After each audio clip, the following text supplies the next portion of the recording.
രാവിലത്തെ ബ്രേക്ക്ഫാസ്റ്റ് ഞാൻ എടുക്കുന്നത് ക്വാക്കറിൻ്റെ ഓട്സ് ആണ് കേട്ടോ. അപ്പോൾ ഓട്സിൻ്റെ കൂടെ എന്തൊക്കെയാണ് ഞാൻ ചേർക്കുന്നതെന്ന് ഞാൻ കാണിച്ചു തരാം. അപ്പോൾ ഫസ്റ്റ് ഓട്സ് നമ്മൾ സെലക്ട് ചെയ്യുമ്പോൾ ക്വാക്കറിൻ്റെ ഓട്സ് തന്നെ എടുക്കണം കേട്ടോ. അത് നല്ല ക്വാളിറ്റിയുള്ള ഓട്സാണ്. അപ്പോൾ ഞാൻ യൂസ് ചെയ്യുന്നതാണ്.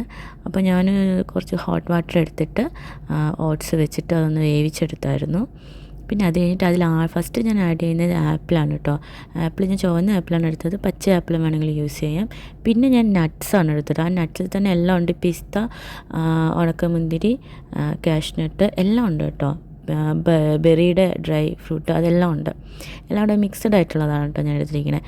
ഡ്രൈ ഫ്രൂട്ട്സ് അല്ലാതെ ഞാനിങ്ങനെ മിക്സ് ചെയ്യാതെ തന്നെ ഞാൻ അല്ലാതെയും കഴിക്കാറുണ്ട്, എനിക്കിഷ്ടമാണ്. അപ്പോൾ ഇതെല്ലാം കൂടെ ഇട്ട ശേഷം അത് കഴിഞ്ഞിട്ട് ഞാൻ ഇടുന്നത് ഡേറ്റ്സ് ആണ് കേട്ടോ. ഡേറ്റ്സ് നമ്മൾ ദുബായിൽ നല്ല ഡേറ്റ്സ് കിട്ടും. അപ്പോൾ അതാണ് ഞാൻ എടുത്തിരിക്കുന്നത്. അതൊരു 5 വെച്ചിട്ടാണ് ഞാൻ ഡെയിലി കഴിക്കുന്നത് കേട്ടോ. അത് നല്ലതാണ്, എല്ലാവർക്കും അറിയാം. അയണിൻ്റെ കുറവുള്ളവർക്ക് ഇത് ഡേറ്റ്സ് കഴിച്ചാൽ നന്നായിരിക്കും. പിന്നെ അതിൽ ഞാൻ ആഡ് ചെയ്യുന്നത് ഹണിയാണ് കേട്ടോ. ഹണി സത്യം പറഞ്ഞാൽ ഇതെല്ലാം കൂടെ കഴിക്കുമ്പോഴത്തേക്കും ഒരു വലിയ ടേസ്റ്റ് ഉണ്ടാവില്ല. അപ്പോൾ ടേസ്റ്റിന് വേണ്ടിയിട്ടാണ് ഞാൻ ഹണി യൂസ് ചെയ്യുന്നത്. കാരണം ഷുഗർ കട്ടാണ്, അതുകൊണ്ട് ഞാൻ ഹണി യൂസ് ചെയ്യുന്നത്. ഷുഗർ കട്ട് ആയതുകൊണ്ട് തന്നെ ടീ, കോഫി അതെല്ലാം ഞാൻ അവോയ്ഡ് ചെയ്തിട്ടുണ്ട്. അതിന് ഒരു ഹോട്ട് വാട്ടറിൽ ഹണി യൂസ് ചെയ്തിട്ടാണ് കുടിക്കുന്നത്. ലെമണും കൂടെ ഇട്ടിട്ടാണ് കുടിക്കുന്നത് കേട്ടോ. അത് നല്ലതാണ്. അതുപോലെ തന്നെ ഇതിൽ അടുത്ത് ആഡ് ചെയ്യാൻ പോകുന്നത് മിൽക്കാണ്.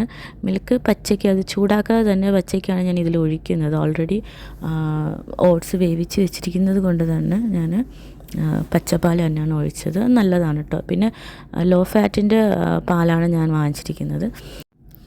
എന്നിട്ട് ഇതാ നന്നായിട്ട് മിക്സ് ചെയ്യണം കേട്ടോ. നന്നായിട്ട് അതെല്ലാം കൂടെ മിക്സ് ചെയ്ത് ഇത് മൊത്തത്തിൽ എല്ലാം കൂടെ ഒരു അവിയൽ പരുവാക്കിയിട്ട് വേണം ഇത് കഴിക്കാൻ കേട്ടോ. പാലിൽ വെറുതെ ഓട്സ് ചൂടാക്കി കഴിച്ചതല്ലാതെ ഞാൻ ഇങ്ങനെ മിക്സ് ചെയ്ത് ആദ്യമായിട്ടാണ് കഴിച്ചത്. അപ്പോൾ അത് ടേസ്റ്റ് ചെയ്യുന്ന സമയത്ത് പഞ്ചാമൃതം, കോവിലിൽ നിന്ന് ഇടുന്ന പഞ്ചാമൃതം കഴിച്ച ഒരു ടേസ്റ്റായിരുന്നു കേട്ടോ. ഡെയിലി അല്ലെങ്കിൽ പോലും ഇടയ്ക്കൊക്കെ ഞാൻ ഇതാണ് എൻ്റെ ബ്രേക്ക്ഫാസ്റ്റ്. അപ്പോൾ ഓക്കെ, ബൈ.